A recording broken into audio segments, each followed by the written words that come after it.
দোয়াটি 3 বার পড়ে তেজপাতাতে ফু দিয়ে আপনি চাল রাখার জায়গায় যদি রেখে দেন, দেখবেন যে আপনার ধন সম্পদ রুজিতে কেমন বরকত হচ্ছে, আপনার অভাব অনটনের চাবি দূর হয়ে যাবে ইনশাআল্লাহ, এবং রিজিকের মধ্যে বরকত হবে। আমি যে দোয়াটির কথা বলবো অত্যন্ত গুরুত্বপূর্ণ দোয়া এবং হাদিস কোরআনের দোয়া এবং কোরআনিক দোয়া, হাদিসের বিভিন্ন দিক দিয়ে আমরা দেখেছি যে এই বিষয়টি যদি আপনারা করতে পারেন তাহলে অবশ্যই অবশ্যই আপনার রিজিকের মধ্যে আল্লাহ রাব্বুল আলামিন বারাকা দান করবেন। এইটা দোয়াটি যদি আপনি, তবে কাঁচা তেজপাতা না শুকনা তেজপাতা, এটা আমি আপনাদেরকে বলতেছি যে কোন তেজপাতাটা আপনি চালের মধ্যে রাখবেন, চালের পাত্রের মধ্যে রাখবেন। সেটা রান্নার রুমের চাল থাকতে পারে এবং যেখানেই থাক আপনি সুন্দর করে এটা তেজপাতাটা রেখে দিবেন। কেন রেখেছেন কেউ জিজ্ঞাসা করলে এত কিছু বলার দরকার নেই, আপনি গোপনে রেখে দেবেন। বিশেষ করে মা বোনদেরকে বলছি, আপনারা যেহেতু সবসময় রান্না করেন, চাল উঠে নেন, তো চালের পাত্রের ভিতরে আপনি গোপনে এই জিনিসটা রেখে দিবেন। ইনশাল্লাহ আল্লাহর পক্ষ থেকে পরিবারের প্রতি একটা সাকিনা নাজিল হবে এবং বরকত নাজিল হবে, রিজিকের মধ্যে বরকত হবে। অনেক টাকা পয়সা কামায় রোজগার করার পর অনেক সময় দেখা যায় যে বরকত হয় না, আপনার অভাব অনটন বা বিভিন্ন সময় এদিক থেকে ওদিক দেখা যায় যে একটা ঋণের বোঝা বা অভাব অনটন দেখা দিচ্ছে। অনেক ছেলে মেয়ে বাসায় আছে, আপনারা স্বামী স্ত্রীরা আছেন, টাকা পয়সা কামায় রোজগার হচ্ছে, কিন্তু তারপরে অভাবের যে একটা চাবি লেগে আছে, এটা খুলে যাবে ইনশাআল্লাহ। তবে কি তেজপাতা, এটা আমি আপনাদেরকে বলার আগে কিছু বিষয় বলে দিই।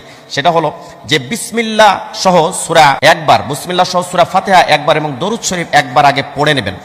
সূরা ফাতিহা, বিসমিল্লাহ সহ সূরা ফাতিহা এবং দরুদ শরীফ একবার করে আপনারা পড়ে নেবেন। পড়ে নেওয়ার পরে আপনি সুবহানাল্লাহি ওয়া বিহামদিহি আস্তাগফিরুল্লাহ, এই দোয়াটা পড়বেন। সুবহানাল্লাহি ওয়া বিহামদিহি আস্তাগফিরুল্লাহ, সুবহানাল্লাহি ওয়া বিহামদিহি আস্তাগফিরুল্লাহ, এটা 3 বার পড়ে একটা কাঁচা তেজপাতা হতে হবে।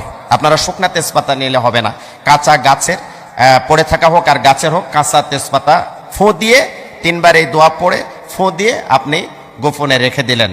এটা যদি রেখে দিতে পারেন ইনশাআল্লাহ আপনার ধান চাল এবং টাকা পয়সা অর্থ সম্পদ ব্যাংক ব্যালেন্স গাড়ি বাড়ি যা কিছুই আপনি মনে মনে নিয়ত করবেন, দেখবেন যে ইনশাআল্লাহ খাদ্যের মধ্যে যদি বরকত শুরু হয়ে যায় তাহলে সব কিছুতেই আপনি বরকত পাবেন।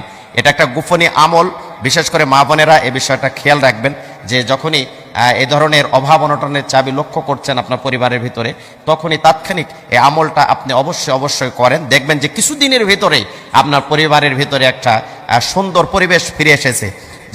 যেই পরিবারে অভাব অনটন লেগে থাকে সেই পরিবারের ভিতরে সবসময় একটা অশান্তি লেগে থাকে, গ্যাঞ্জাম লেগে থাকে, একে অপরের প্রতি দেখা যায় হিংসা বিদ্বেষ গালিগালাজ, কোনো কথা বললে কিন্তু ভালো লাগে না।